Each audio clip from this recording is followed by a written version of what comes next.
வாழ்க வையகம், வாழ்க வளத்துடன் உலகெங்கும் இருக்கும் ஆன்மீகம் டாக்ஸ் அன்பர்களுக்கு டாக்டர் டிவைன் தினேஷின் அன்பான வணக்கங்கள். பராபவ வருஷம்ல நம்ம முதல்ல ஒரு தமிழ் புத்தாண்டு வருதுன்னா பஞ்சாங்கம் படிப்போம். சரிங்களா? நான் பஞ்சாங்கம் உங்களுக்கு ஷார்ட்டாக சொல்கிறேன்.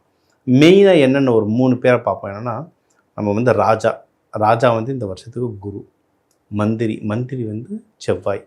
சரிங்களா? சேனாதிபதி யாருன்னா சந்திரன். இதை வச்சு நம்ம என்னென்ன நடக்கும், இந்த ஒரு வருஷத்தில் என்னென்ன நடக்கும் அப்படின்னு நம்ம பார்த்தோம்னா, கவர்மெண்ட் சம்மந்தமாக நிறைய பாலிசிஸ் சேஞ்ச் ஆகும். முக்கியமாக டேக்ஸ் விஷயத்தில் நடக்கும். பணம், ஃபினான்ஸ் விஷயத்தில், டேக்ஸ் விஷயத்தில் நிறைய விஷயங்கள் நடக்கும். அதுக்கு நம்ம தயாராக இருக்கணும். இது ஒன்று. அடுத்து மழை ரொம்ப அதிகமாக பெய்யும். அதுவும் நார்த், நம்ம வந்து தென்னிந்தியா கொஞ்சம் பரவாயில்ல. நார்த் பீகார், உத்தரகாண்ட் சைடில் பிரித்து மேய போகுது. நம்ம தமிழ்நாட்டிலையுமே அதிக மழை இருக்கும்.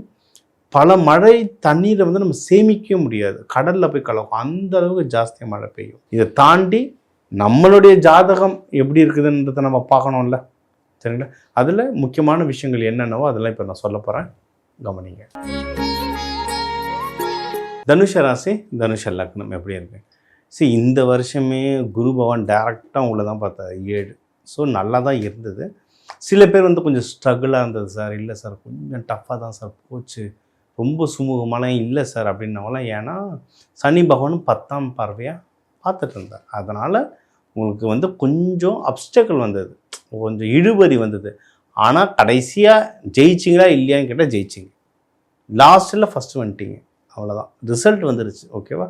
இதே தான் தொடரும். கொஞ்சம் முட்டி மோதுங்க, உங்களுக்கு வந்து நல்லதாகவே நடக்கும். இப்போ சார் இப்போ குரு மாறுறாரு, இப்போ என்ன சார் பண்ணுறது? ஏன்னா ஜூன் 2 தான் குரு மாறிடுவார். இப்போ என்ன சார் பண்ணுறதுன்னா, ஒன்றும் இல்லை, உங்கள் 2ஆம் வீட்டுக்கு மாறுறாரு, பணம் வரும். பணம் வந்தாலும் நம்மளுக்கு பாதி பிரச்சனை சரியாயிடும். பணம் வரும். குடும்பத்தில் சந்தோஷம் ஜாஸ்தியாகும். ஏன்னா இது வந்து குரு வீடு. ரொம்ப ஹானஸ்ட்டு, ரொம்ப குடும்ப பாங்கான பெண் பிள்ளைகள், ஆண் பிள்ளைகள் இருப்பாங்க இந்த ராசி லக்னத்தில். அம்மா பசங்க நிறைய பேர் இருப்பாங்க. ஸோ இவங்களுக்குலாம் வந்து ஃபேமிலி சுச்சுவேஷன் நல்லாயிருக்கு. ஃபேமிலியோட டூர் போயிட்டு வரலாம். அதான் மலை பிரதேசமாக, கொடைக்கானல், ஊட்டியுமே மலை பிரதேசமாக போயிட்டு வர்றது ஒன்றும் சூப்பராக இருக்கும். கோவில்கள் போயிட்டு வரலாம். முக்கியமாக சிவன் கோவில்கள், அக்னி ஸ்தலங்கள், இல்லை குரு ஸ்தலங்கள் போயிட்டு வந்தீங்கன்னா ஒன்றும் சூப்பராக இருக்கும். ஸோ ஃபேமிலியோட டைம் ஸ்பெண்ட் பண்ணுறதுக்கு வந்து இது ஒரு பெஸ்ட்டான டைம். இது இன்னொன்று வேலை. இதில் நிறைய பேர் அதை சொன்ன ஹானஸ்ட்டாக இருக்கிறதுனால அடித்து பேச மாட்டாங்க. இந்த ப்ரமோஷன் வேணும், எனக்கு இந்த சேலரி ஹைக்கு வேணும்னு அடித்து பேச மாட்டாங்க. இந்த தடவை வந்து கொஞ்சம் ஏதாவது ஆஹா ஓஹோன்னு சொல்ல மாட்டேன், கண்டிப்பாக ப்ரமோஷன், பயங்கர சேலரி ஹைக்கு, நீங்கள் தான் எம்ப்ளாயி ஆஃப் த இயர், அந்த கதைலாம் கிடையாது. ஏன்னா உங்களுடைய 6ஆம் வீட்டெல்லாம் வந்து குரு பகவான் வந்து சனி பகவான் 3ஆம் பார்வையை பார்த்துட்ருக்காங்க. கொஞ்சம் அப்டக்கிள், ஆனால் ஒரு டீசெண்டான இம்ப்ரூவ்மெண்ட் இருக்கும், ஒரு டீசெண்டான சேலரி ஹைக்கு இருக்கும். சந்தோஷமாக இருக்கும். இது பண்ணுறவங்க, பிஸ்னஸ் பண்ணுறவங்க தான் கொஞ்சம் ஜாகிரதையாக இருக்கணும். பிஸ்னஸ் பண்ணுற இடத்துல சனி பகவான்றதுனால மந்தமாக இருக்கும், தேவையில்லாத குழப்பங்கள் ஓடும், அதெல்லாம் ஓடும். ஆனால் எண்ட் ஆஃப் த டே கையில் டப்பு நிற்கும், காசு நிற்கும். பிஸ்னஸ் ஏன் பண்ணுறோம்? கடைசியில் கையில் காசு நிற்கும். சர்வீஸ் பண்ணுறதா இருந்தால் என்ஜிஓ தான் நடத்தணும். பிஸ்னஸ் பண்ணுறோன்னா கையில் காசு நிற்கும். சரியா? அதனால் அந்த விஷயத்தில் நம்ம சேஃபு. இந்த கொஞ்சம் தேவையில்லாத பிரச்சனைகள் நடுவில் வந்து அதை மட்டும் கொஞ்சம் ஹேண்டில் பண்ணிட்டீங்கன்னா ஜெயிச்சிடலாம். அதுக்கு நீங்கள் கரெக்டான ப்ராசஸ் நீங்கள் வச்சுட்டிங்கன்னாவே உங்கள் பிஸ்னஸ் வந்து சூப்பராக ஓடும். வேறு எது இதில் சார்னா முயற்சி ஸ்தானம். நீங்கள் எங்கே இதில் தனுஷை வந்து எங்கே சிக்குவாங்கன்னா ஒரு மோட்டிவேஷன் கொடுத்துக்கிட்டே இருக்கணும். இப்போ ஆஞ்சநேயர்லாம் தனுஷ ராசி தான். சரிங்களா? மூல நட்சத்திரம். அவர்லாம் எப்படின்னா, நீ வந்து வாயு புத்திரன், ராமனுடைய சீடன்னு மோட்டிவேஷன் பண்ணால் தான் பஜ்ரங்க பலி மாரி பெருசாகுவார். அப்புறம் தான் கடலை தாண்டுவார். இதில் பிறந்தவங்களும் அது மாதிரி தான். அவங்கள மோட்டிவேட் பண்ணிக்கிட்டே இருக்கணும். அவங்களுக்கு மோட்டிவேஷனும் கிடைக்கும். இன்னொன்று, அவங்க வந்து முயற்சி தொடர்ந்து பண்ண அதிகமாக வின் பண்ணுவாங்க. அதுவும் டிசம்பர் மாதத்துலேருந்துலாம் அவங்களுக்கு வந்து நிறைய விஷயம் நல்லது கிடைக்கும். அதுவும் இதில் நிறைய பேர் ஃபாரினில் படிக்க போகிறது, ஃபாரினில் வேலைக்கு போகிறதுலாம் ட்ரை பண்ணுவீங்க. முக்கியமாக படிக்க போகிறது நிறைய பேர் ட்ரை பண்ணுவீங்க. அவங்களுக்கு இந்த டிசம்பருக்கு அப்புறம்லாம் வின்டர் இன்டேக் நினைக்கிறேன், வின்டர் இன்டேக்குக்கு நீங்கள் அப்ளை பண்ணிங்கன்னா உங்களுக்கு கிடைக்கிறதுலாம் அதிகமான வாய்ப்பு இருக்குது. ஸோ அதை நீங்கள் தாராளமாக ட்ரை பண்ணலாம். அண்டு பணமும் நல்லா கையில் வரும்னு சொல்லிட்டேன். நிறைய நல்ல விஷயம் நடக்குங்க. ஏன்னா 12லேயும் குரு பார்ப்பார், 2லேயும் குரு பார்ப்பார். அதனால் நிறைய நல்ல, இப்போ ஃபாரின் போகிறவங்க ஃபாரின் போகலாம், கல்யாணம் நடக்கும், மகப்பேறு நடக்கும், உங்களுக்கு வந்து பிஸ்னஸில் நல்லா ப்ராஃபிட் வரும், நிறைய நல்ல விஷயம் நடக்கும். அதுக்கேற்ற மாதிரி அதுக்கான செலவுகளும் நடக்கும். இப்போ ஃபாரினில் படிக்க போகிறீங்க, எல்லோரும் கங்க்ராட்ஸ் பண்ணுவாங்க. கடனை யார் அடைக்க போகிறது? நம்ம தான் அடைக்கணும். ஸோ அதுக்கான செலவும் வரும். ஓகே, ஆனால் ஹாப்பியான செலவு, நஷ்டமாகலை. ஏதோ தேவையில்லாத விளையாடி நம்ம வீண் பண்ணலை, படிப்புக்காக போகிறோம். அந்த மாதிரி பிரயோஜனமானதுக்கு போயிட்டு நல்ல விஷயத்துக்கு சுப செலவு, சுப விரயமாக நிறைய நடக்கும். சரிங்களா? இது ஒன்றும் மென்மேலே நான் நினைக்கிற ஜாப் எனக்கு வேணும், நான் நினைக்கிற காலேஜ் எனக்கு வேணும், நான் நினைக்கிற மாதிரி பொண்ணும் மாப்பிள்ளையும் வேணும், இந்த மாதிரி நான் நினைக்கிறதா எனக்கு அமைச்சுக்கணும் அப்படின்னாலும் டைம் நல்லா இருக்குது. அதுக்கு நீங்கள் வழிபட வேண்டிய தெய்வம் தட்சிணாமூர்த்தி. வியாழக்கிழமை குரு ஹோரைட்ட போய் தட்சிணாமூர்த்தியை வழிபடலாம். மஞ்ச மூக்கடலை தந்து வழிபடலாம், இல்லை பூந்தி தந்து வழிபடலாம். லக்ஷ்மி நரசிம்மர் வழிபடலாம். பானகம் கொடுப்பாங்க, அந்த வெல்லம் தண்ணி கொடுப்பாங்க, அது ரொம்ப பவர்ஃபுல்லுங்க.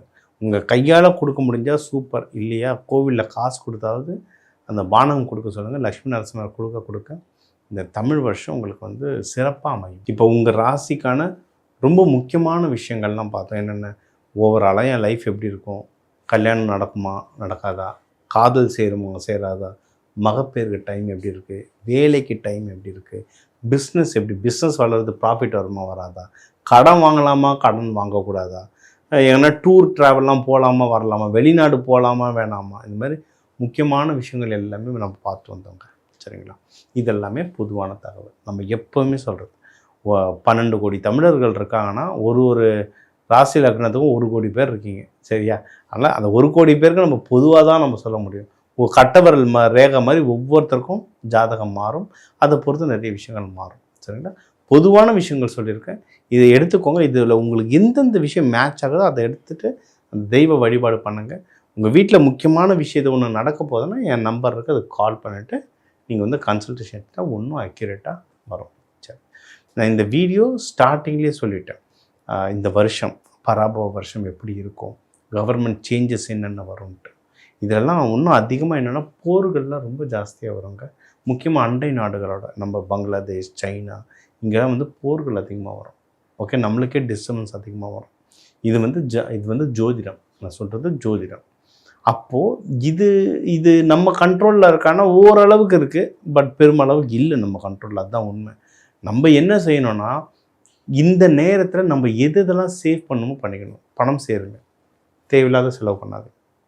சரிங்களா? தேவையில்லாத ஆடம்பர விஷயத்தில் போட்டு அதுக்கப்புறம் தேவையான நேரத்துக்கு காசு இல்லைன்னா கஷ்டம். அதனால் பணம் சேருங்க. அதை முக்கியமாக நகையாக சேருங்க, தங்கமாகவோ வெள்ளியாகவோ.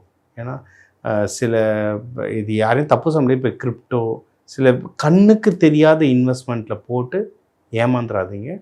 கரெக்டாக கிரிப்டோவே நல்லது தான், பிளாக் செயின். ஆனால் பிளாக் செயின் படித்தவன், பட் இருந்தாலும் ப்ராப்பரான பிளாக் செயினில் போட்டிங்கன்னா அதுவும் வளரும். சரிங்களா? தேவையில்லாத இன்வெஸ்ட்மெண்ட்டில் போட்டு மாட்டிக்காதீங்க, பணத்தை சேருங்க. உணவை வீணாக்காதீங்க, ஏன்னா உணவு தட்டுப்பாடு வரும். அதாவது உணவு வளர்க்க முடியாமல் தட்டுப்பாடு இல்லை, உணவை வளர்த்துட்டு ஒரு இடத்துலேருந்து இன்னொரு இடத்துக்கு மூவ் பண்ண முடியாது. அங்கங்கே ஷிப்பு மாட்டிக்கும், அங்கங்கே கப்பலை நிறுத்துவாங்க, அங்கங்கே ரோட்வேஸ் நிறுத்துவாங்க. அதனால் சாப்பாடு கிடைக்காது, அதனால் விலை ஏறும். பெட்ரோல் டீசல் விலைலாம் ஏறும். சரிங்களா? பஞ்சாங்கத்தில் இதெல்லாம் போட்டிருக்கு, ஏறும். அதுக்கேற்ற மாதிரி தான் சூழ்நிலை இப்போ நியூஸும் நடந்துகிட்ருக்கு. அதனால் உணவு வீணாக்காதீங்க. நீங்கள் வீணாக்குற உணவு யாராவது ஒருத்தர் வயிற்றுக்கு போக வேண்டியது. அதனால் அந்த பாவக்கர்மா நமக்கு வேண்டாம். ஸோ காசை சேருங்க, உணவு சேமிக்க ஆரம்பிங்க, உணவு வீணாக்காதீங்க. முடிஞ்ச அளவுக்கு மற்றவங்களுக்கு உதவுனீங்கன்னா தான் நம்ம எல்லாருக்குமே டஃப் பீரியட் வரும்போது, அதாவது ஒரு சேயிங் என்விரான்மெண்டலி ஸ்ட்ராங்கர் தென் அஸ். நிறைய பேர் கேட்போம்ல, எல்லா ராசியும் வேறுனா சுனாமி வரும்போது எப்படி எல்லாரும் இறந்தாங்கன்னு. என்விரான்மெண்ட்டோடைய ராசி ரொம்ப ஸ்ட்ராங்கு நம்மளை விட பஞ்சபூதங்கள் எனர்ஜி ஸ்ட்ராங். ஒரு போர் வரும்போது எந்த ராசி லக்னம்லாம் பார்க்குது அடித்து நகர்த்திட்டு போயிட்டே இருக்கும். யார் காப்பாற்றுவாங்கன்னா நம்ம கூட இருக்கவங்க தான் நம்மளை காப்பாற்றுவாங்க. அப்போது இப்போவே எல்லாருக்கும் ஹெல்ப் பண்ண ஆரம்பிங்க. உங்களால் முடிஞ்ச அளவுக்கு பண்ணுங்கள். அது எல்லாத்தையும் வித்துட்டு பண்ண சொல்ல, முடிஞ்ச அளவுக்கு பண்ணுங்கள். உங்களுடைய கஷ்ட காலத்தில் அவங்க திருப்பி பண்ணுவாங்கிற நம்பிக்கை இருக்குது, பண்ணுவாங்க. இந்த உலக அமைதிக்காக எல்லாரும் அந்த சிவபெருமான் பார்வதியை வேண்டி உங்கள் எல்லாருக்குமே இந்த நியூ இயர் ஒரு சிறப்பான நியூ இயராக அமைய டாக்டர் டிவைன் தினேஷன் வாழ்த்துக்கள். வாழ்க வளமுடன்.